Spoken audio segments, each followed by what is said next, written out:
Scroll करने से पहले एक सवाल, क्या भुवनेश्वर सिर्फ टेंपल सिटी है?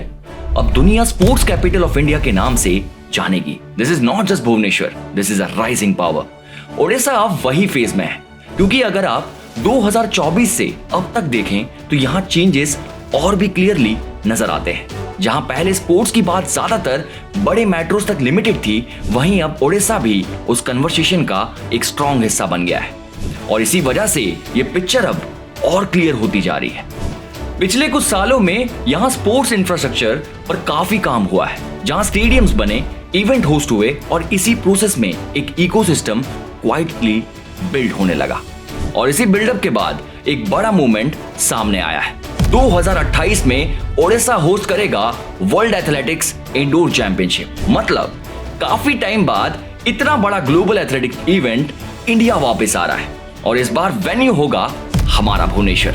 अब अगर इस इवेंट को थोड़ा और समझें तो ये सिर्फ एक इवेंट नहीं, बल्कि दुनिया का सबसे प्रेस्टिजियस एथलेटिक चैंपियनशिप में से एक है। ये हर 2 साल में होता है, जहां दुनिया के टॉप एथलीट्स एक 200 मीटर इंडोर ट्रैक पर कॉम्पीट करते हैं, जहां एक तरफ स्प्रिंट्स, मिडिल डिस्टेंस रेसेस और हर्डल्स होते हैं, वहीं दूसरी तरफ जंप्स, थ्रोज और कंबाइन इवेंट्स भी होते हैं।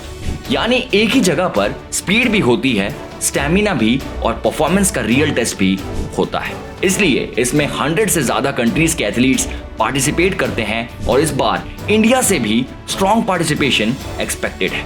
और जब बात भुवनेश्वर की आती है तो ये सिलेक्शन भी इतना सरप्राइजिंग नहीं लगता, क्योंकि ये सिटी अपने स्पोर्ट्स इंफ्रास्ट्रक्चर के लिए पहचान बना चुकी है और इसी वजह से अब उसे ग्लोबल लेवल पर देखने का मौका मिल रहा है। लेकिन बात यहीं खत्म नहीं होती, क्योंकि जब इतने सारे इंटरनेशनल एथलीट्स और विजिटर्स यहाँ आएंगे तो वो सिर्फ कंपटीशन नहीं देखेंगे, बल्कि ओडिशा के कल्चर भी एक्सपीरियंस करेंगे। और इसी के साथ ग्राउंड लेवल पर भी एक नया चेंज शुरू होता है। जब एक छोटा बच्चा अपने शहर में वर्ल्ड लेवल कंपटीशन देखता है तो धीरे धीरे उसके लिए स्पोर्ट्स एक सपना नहीं, बल्कि एक रियल पॉसिबिलिटी बन जाता है।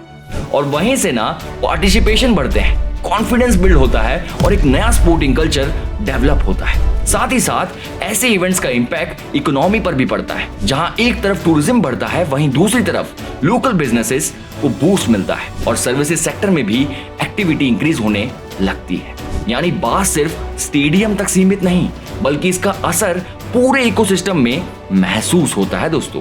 और शायद इसीलिए ये सिर्फ एक इवेंट नहीं है, बल्कि एक ऐसी कहानी है जो अभी लिखी जा रही है, क्योंकि कल तक जो कहानियां हम सिर्फ सुनते थे, आज वो रियलिटी बन रही है। और इसी बदलाव के साथ कल जब कोई पूछेगा ग्लोबल स्पोर्ट्स का नेक्स्ट स्टॉप कहां है, तो जवाब होगा हमारे ओडिशा में।